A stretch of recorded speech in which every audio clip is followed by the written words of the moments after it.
And thank you so much for joining us here today for our session about fighting fraud and forgeries, which is a huge topic, and I'd imagine one that we're all interested in since you were so gracious to take some of your time out of your very busy days to be here with us. A little bit of quick housekeeping. Thank you to everyone that helped us just troubleshoot our little chat situation there. Looks like the chat is live now, and so is the Q&A. So please, feel free to use either one. We're pretty open and flexible. If you have questions, if you have feedback, if you have thoughts, we want to make this an interactive session. So I really appreciate, in advance, any of your thoughts or questions. I do have a couple of guests with us today, and we'll introduce them in a little bit here. But I want to just dive right in and get started and make this an interesting and interactive session together. So let's start out with this pretty whopping number here of 704%. This was the projected increase in identity fraud from sophisticated impersonations in 2023 alone. And I want to put a quick poll out there for everyone. Now, this is not necessarily a trick question because it is actually in the description, hint, hint, of the webinar today. But I just posted a poll, and the question is, what is the projected dollar loss in the next year of fraud due to identity theft and false records? Again, hint, hint, you can look in the description for the webinar. Let's give it a quick minute here and see what we've got back. Got a variety of answers, okay. We've got one in each section, it looks like. At least one in each section, I should say. Okay, so we have a few votes for 100 million, a few for 1 billion, a good number for 20 billion, a few for 80 billion. Okay, let's go ahead and end the poll. I'll pop open the results. And those of you that put in 80 billion, well done. It's a big number. It's a scary number. But it's a real number. And so what we're going to be doing today is talking about how can we be aware of this? What can we do about this? And so much more. So let's get back to this, and we're going to have a little fun on the behalf of actually our CEO. So some of you may know Pat Kinsell. He is the CEO here at Proof. If you don't know him, this is him on the left. And then this is Pat Consell, who is actually one of the engineers on our team that, for fun, took a little bit of time out of his day and decided to create a fraud persona of Pat. And we surprised him with this just last Friday on a company all hands, just to see what he might say. And so this is a quick picture of it, but let me show you in less than 30 minutes, a quick video of what said engineer did to show just how real he can make himself look. You'll see him moving around. He's even going to take a flashlight, move it around so you can see different views from different lighting perspectives and whatnot. And by the way, I would say, Hillary, Justin, Andrew, chime in if you want to. There's a little resemblance if you really wanted to argue that, but they're pretty different looking people nonetheless. Now imagine if you were a notary, if you were virtual, or frankly, even in person, it could be pretty tough to tell them apart, especially if you're just comparing maybe an image on their ID or their passport or something like that. So what we're here to talk about today, even though that was kind of a fun, a little scary, but a fun and entertaining example, is we are finding real fraud on our network today. This is just one example, but there are many different faces of fraud. And there's also many different definitions. And if you want to hear the whole story about this guy, send me a message and we'll tell you the crazy, crazy backstory about this one as well. But I want to start with a very simple question of what is fraud? Because I've heard in talking to so many different people, I think everyone has a slightly different definition of fraud. I think a good starting point is how often in the news we hear about yet another data breach, right? It feels like it's happening weekly, sometimes honestly, even daily. So one would think, well, my data got leaked out again. Someone's going to go in, grab my name, my social security number, and try it out, right? That is one way that they can do it. But some of you might have heard of this term of synthetic fraud, which is another variation of it. There's many variations. And this is particularly scary, at least to me, because this is where they can be in it really for the long game. These are things could be happening to us right now, and we honestly have no idea. So let's take an example. So this is where someone or a group of people can create a new person, and it could really be a mix of all fake information, a little bit of real information, a little bit of fake information, any sort of combination there. And so that could look like our good friend here, Freddie Fraud. Perhaps that's a fictitious name, but it's using someone's real social security number. Maybe it's using their real date of birth in this example, but maybe some fictitious things like an address. Maybe it's a real address, maybe it's a real phone number, but it's not necessarily one that matches the social security or date of birth.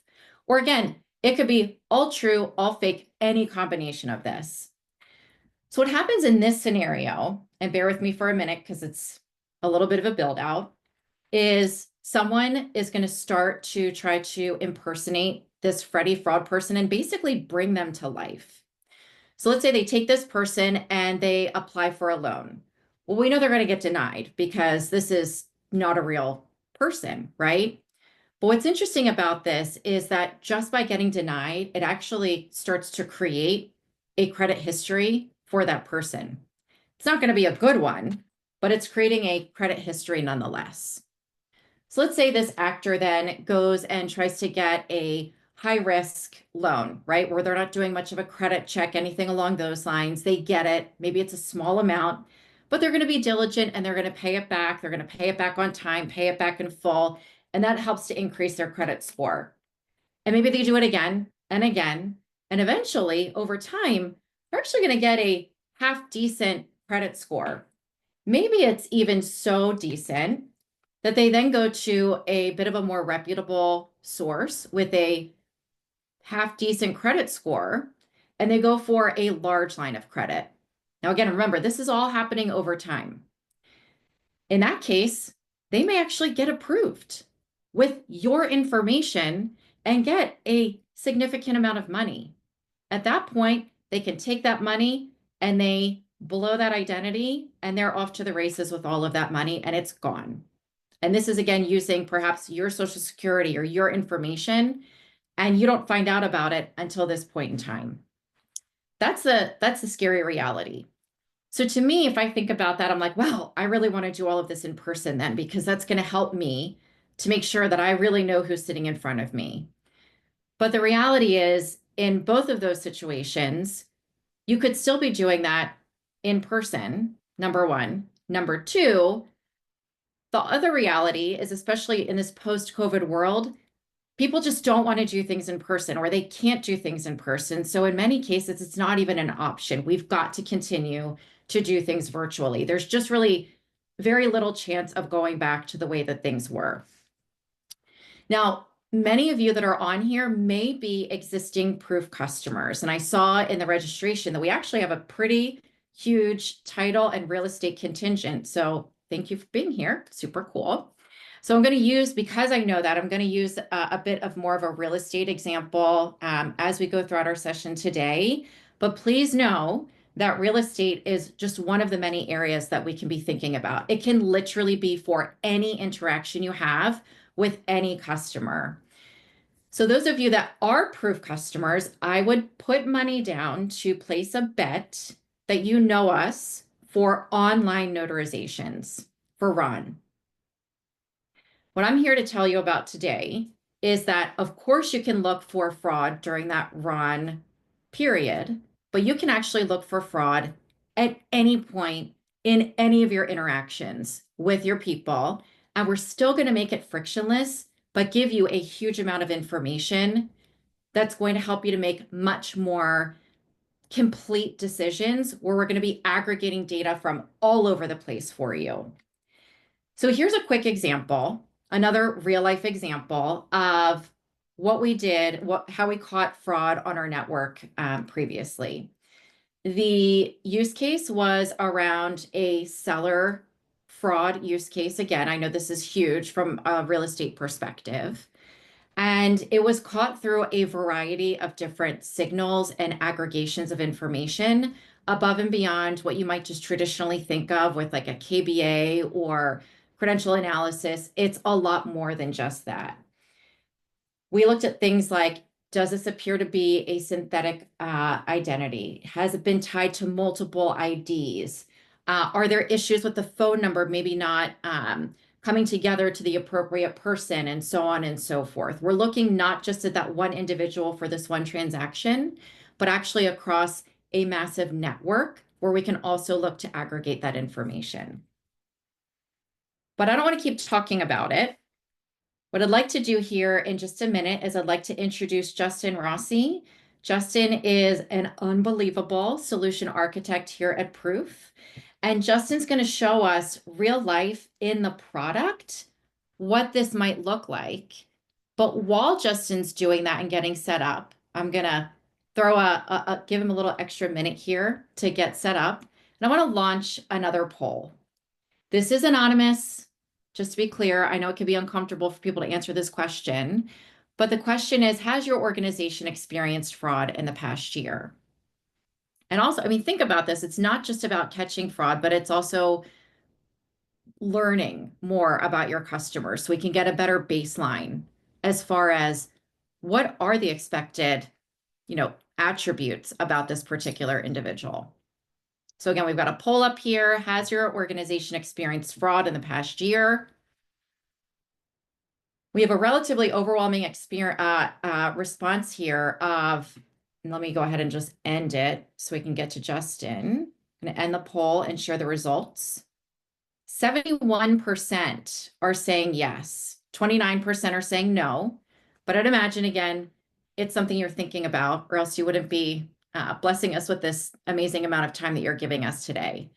So this is a real concern. Hopefully you'll start to see that this is a concern for you, for your business, as well as for your customers. But let me stop talking and turn it over to Justin, where he's going to share what it actually can look like for you. Justin, over to you.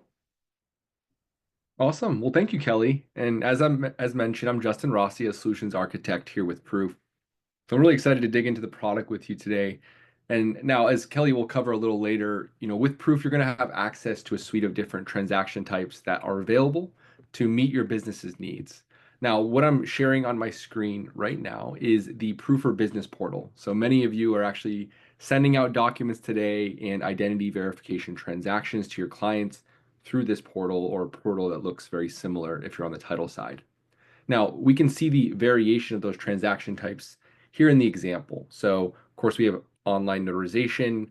Kelly referred to it as RON, or remote online notarization. So if you hear that terminology and you're not familiar with it, that's what it means. Next up is proof. So proof transaction is an identity verified e-sign. So putting some sort of identity validation in front of that e-sign. And then identify. So identify is a transaction, which is standalone identity verification. Look, you don't need something signed. You just want to be able to prove someone is who they say they are.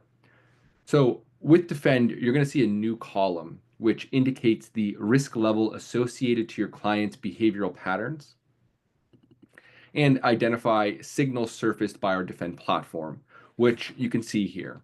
Now, just to reiterate again, it doesn't matter whether you are sending a RON, an e-sign, or even a standalone identity verification. Defend's always running in the background to provide you with rich data that you can ultimately use to investigate potentially high-risk identities. Or a lot of our customers also find, in the case of low-risk identities that come through, it really gives you a peace of mind that those individuals that you're doing business with are truly who they say they are. So we're going to take a closer look at an example transaction, and then we're going to dive deeper into what we mean when we say rich data. So I'll go ahead and click on this proof transaction, and we'll come over here to the identity tab. So with the Defend platform, you're going to have access to this identity tab within the transaction details modal. This transaction details modal is also where you come if you're downloading documents manually from the UI here. In this example, we flag this individual as high risk, and we're going to provide you a way to quickly look into those signals on a per attempt basis. So if I click on view signals here, it's going to pop up this modal here, which is going to allow me to filter on the different attempts. And when I click on those attempts, it's going to surface either the same or potentially different signals based on those attempts to come through the platform and get validated. Awesome. Perfect. So for this example, we showed that Freddie Fraud's name didn't match the name of the individual that the platform believed is truly associated with those provided personal details. In addition, we showed that the date of birth did not match the best match identity for the user. So this is actually a good example of what Kelly covered a little bit earlier when we talk about synthetic fraud. Now, in synthetic fraud, this is where that fraudster may be using some real and then some fake information as a quick reminder. Now, also within this identity tab, you're going to have email risk signals built directly into the UI here. So in addition to those risk signals you can see that I just showed you, we also provide an overall email risk score, which includes a wide variety of checks, including as shown here, whether that email has been seen before, whether that email was newly created, so that can also be indicative of fraud, or whether the email matches that user's identity. We also have phone risk signals. So this can be used to determine whether the user's phone number is a voice over IP or mobile device line type, which carrier they use, and whether they have swapped SIM cards recently, which again can be indicative of risky behavior. Now, earlier I mentioned that you will have unique risk signals on a per attempt basis. Users might attempt to pass identity verification multiple times. And with Defend, you're going to have insight into each of those attempts, which includes an identity timeline, which of course can help you begin putting together the pieces of the puzzle as you make the call on whether you're going to trust this user or not. So we'll take a look at a couple of these different attempts in this example here. So attempt one, looks like the user came through. They, at a high level, passed credential analysis, and they failed the selfie check. Now, this is a proof transaction, so at the end of this identity validation, there would be a document for this person to sign. We often see this use case when it comes to wire authorizations in the real estate world, or just sometimes it's a name and identity affidavit for a regular business. They just want them to have a e-sign tied to an identity. So it looks like the person created an account, verified their email, we do a phone verification, KBA, credential analysis, and then they failed that selfie where we could not verify their identity. I won't spend too much time here, but we also track the home address, which was input when they created that the identity validation, and then we also track where they were logged in when they attempted to validate their identity. So in this case, my home address as an input from my information was in California, but in fact, I logged in on a mobile device in Lagos, Nigeria. Now, if I come up here to attempt two, we could see a very similar approach. This was at a different time. Looks like the person failed that selfie and maybe had to change some configurations on their end, potentially if they're fraudulent, to try to match even the level that one of our engineers did earlier, as Kelly shared in that example. So they came through again, went through all of that same stuff, and again kept failing the selfie. So we come up here to attempt three, where it looks like they actually figured out what they needed to do to try to fool our platform, and eventually they did pass that selfie. Now, again, when it comes to these types of transactions, if this were a platform that did not have all of these rich signals built in, you might just trust that the person passed, they're good. However, with this transaction, we were able to flag to you as a business to say, although they may have passed these single checks, overall, their identity is risky. And so Kelly will jump into a little bit later what it looks like as far as getting notified of these risky attempts, and then ultimately what your business will do afterwards to ensure that the individual or you trust this individual's identity or not. So when it comes to protecting against fraudulent actors, it's not something that a single tool can really solve for your business. That's why the Proof platform, we use best-in-class risk signaling from multiple sources, along with transactional level data that I showed you, to give your business the information it needs to make these decisions. Now, an effective strategy to prevent fraud is really to layer in as many signals as possible while also keeping customer experience in mind. Now, something that I don't think we mentioned yet is that there's nothing that you or your customers need to do differently for our Defend platform to work. We use information already provided by your business and the customer from whichever transaction type is being used. And with that information and your users' behavior engaging on our platform, we're able to put together this comprehensive risk score and surface potentially hundreds of different risk signals to your business. Now, everything I showed you as well is downloadable via a PDF, which can be added as a supplementary document if you're in a title company and you have a file, or provided to your legal or security team for review. So here's a quick example of that downloadable identity report, where we're going to have all that same rich data that was in the identity tab available to you to download and process further. So this includes pictures of IDs, selfies, and then each verification attempt as they've gone through the platform. Now, earlier on, I did mention that Defend risk scores and rich identity data is available for all transaction. Now, this includes online notarization, which historically has only been protected by what is required by law. Now, throughout the industry, for those who are familiar with RON or online notarization, KBA or knowledge-based authentication and credential analysis or taking a picture of an ID have been the main forms of identity validation for online notarization or RON. We believe as a company that KBA and credential analysis has its place in validating an identity. However, we know that there's so much more that can be done to balance the user experience and protect your business from bad actors, which is why all this data will also be available for those online notarization transactions, which we see here. So this is a very similar situation. This person went through, and even though they were able to fool KBA with stolen information, they passed credential analysis with a fake ID, we still flagged them for these signals and ultimately flagged them to your business that you should take a closer look at this identity. Awesome. So with that, I want to give a quick reminder that there is a Q&A function in the chat bar that you can absolutely use and ask any questions you might have about, sorry, looks like I got muted there, about everything that we shared today. And I'm going to go ahead and pass things back to Kelly.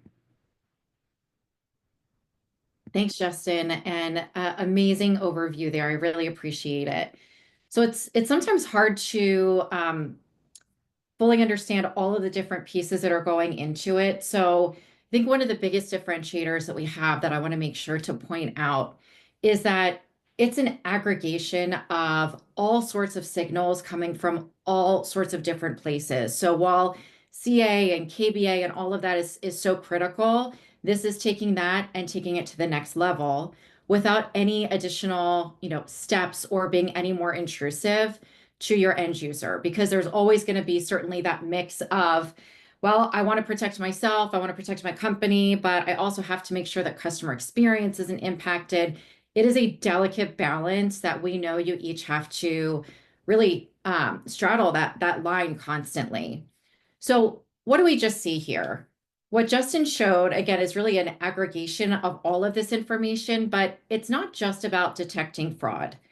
It's also becoming just ever more critical that we get a baseline understanding for you of each of your different customers so that it can become more and more obvious as to when there might be anomalies that you should be on the lookout for. So for example, it might be appropriate for someone to have some of those signals. There's arguments that maybe that is correct, even though it's showing as, a negative in there. But if you have that baseline, you'll know even faster when something is flagged that it really should be flagged versus maybe a false there. So again, as Justin mentioned, you really can secure anything with proof. It's not just e-signature, it's not just notarization, but you can be using our Identify solution to be a standalone piece in that puzzle. So even if you want to put it in the very beginning of when you start working with someone, so you're not getting to the point all the way through to that closing or whatever that overall transaction is, to find these different types of fraud risks with someone, you can do that right away. And this is all a part of our overall Defend platform that we're talking about. Now, I want to break it down a little bit more because Justin showed a lot of different components there. So identify, I want you to think of this as that standalone option, or it can be coupled with additional things like IL2 compliance, doing your e-signatures and things along those lines, but it can be done on its own. And it can be done in person, it can be done remotely, it can be done at any point in time. So if this is your first interaction with someone, you know it's going to be an important kind of longer term relationship that you're building with them, you can do that right away. You can do it again in person. It could be scanning a QR code right in front of you and walking through the simple couple step process. You can be emailing them a code. It can be an easy link. There's a bunch of different ways that we can make this easily accessible for them. So again, it can be standalone, or it can be that additional IAL2 compliance. It can be CA and selfie. It can be done alongside with KBA. It's got a bunch of different ways that it can be done. And I think a really important and critical part about that is the identity report as well. So you'll have that proof with you moving forward. Then there's verify, and this is something that is it really helps take it to the next level. So when you're going through, and trying to figure out, is that person who they say they are, there could be times where there's some signals that are kind of setting off some alarm bells, some that aren't, and you just really don't know what that right decision is going to be. So one of the things that I think is the coolest about our overall offering is that we have this additional layer using our trusted referees throughout our network, where they can come in and have a human being kind of, frankly, use that data, use their gut, ask additional questions, be presented those different signals to ultimately say, yeah, I think that this is really the right choice. And it could be a representative from Proof. It could be a representative from your organization that's got the special training to really go above and beyond and say, let's take these things into consideration, or that's not necessarily what we're looking for, and can really configure it by taking it to that next level of fraud detection. So this is huge. Then we have just the overall platform of Defend. And that's a lot of what you saw from Justin today. This is where every interaction, every transaction can be monitored through Proof. It will provide you with a very clear and easy to identify high, medium, or low risk score. But then, as you saw what Justin was showing, you don't just have to take it for high, medium, or low, right? And you can configure what that means, by the way. But you can look at what went into why did we give it a low score or a high score. It will all be there for you. But then the biggest question I get from people is, okay, Kelly, that's great that you're showing me that. Let's say you have a high transaction or a high score. Number one, how do I know? I might not be logged into the product every time. Maybe I'm not the one that actually sent that transaction. So how do I know that that even happened without running reports or logging in or anything along those lines? Well, what's really important about this is we have multiple ways to provide real-time alerting so that you can make those right decisions without even having to be logged in, without having to know, oh, Andrew sent out that transaction. Let me go back and check on that. This type of alerting can be configured to go off at the right time and be sent to the right people. So it's a really key piece. So it's about 100 different risk scores that are going into this. I know Justin showed just a small handful of them, but this is where we're going to take, that basic information, what's required, for you, and then we're going to layer on top of it, again, looking across a vast network of information to aggregate all of that information to help make sure that you're looking at every possible aspect of this individual for this transaction that you possibly can. So our customers have asked us for a few things. Obviously help to combat fraud, but more specifically, help us to look at those users and identify any concerns much earlier in the life cycle of that interaction with them, not just remotely, but remember I mentioned this can be done for in-person scenarios as well. We want to complement whatever is right for your business, for your customers, for your transactions. To again, start establishing that baseline of information about these people across the network, and to have that opportunity to escalate it to that trusted referee or that additional layer when all else fails, right? Have a human come in and look at that and help to make that determination by looking at all of those different signals together. So it's pretty exciting to look at this. And I know that today, we have a lot of representatives from title companies, more of the real estate side of the house, but that's not everyone. I know we also have many non-real estate customers on the line as well. So thank you for your patience. I know we wanted to use more of a seller side real estate transaction as an example for today. But please know, as Justin mentioned, this can be used across any different type of transaction. So any different type of business transaction you can think of, like onboarding, even if it's an authentication to do kind of a password reset, things along those lines, we can come in and assist with that at any part of your interactions. So I want to kind of wrap this all together. And I know there's a few questions that have come in as well. I want to make sure we get to all of your questions, thoughts, and feedback. But we talked about a lot of information today. How does that all come together? So we talked about not only providing a solution to do all of this in real time, right within the proof product, but you also can escalate this into our trusted referee network, which again can be from our pool of trusted referees. This can be done by specially trained people on your side of the coin. This comes to you as an out-of-the-box solution where there's no configuration needed. This is literally getting to more of a flip of the switch that you can start using right away. This is a really important point because, again, I've had people say that sounds great, but I have so many things going on. I don't have time to try to implement yet another solution.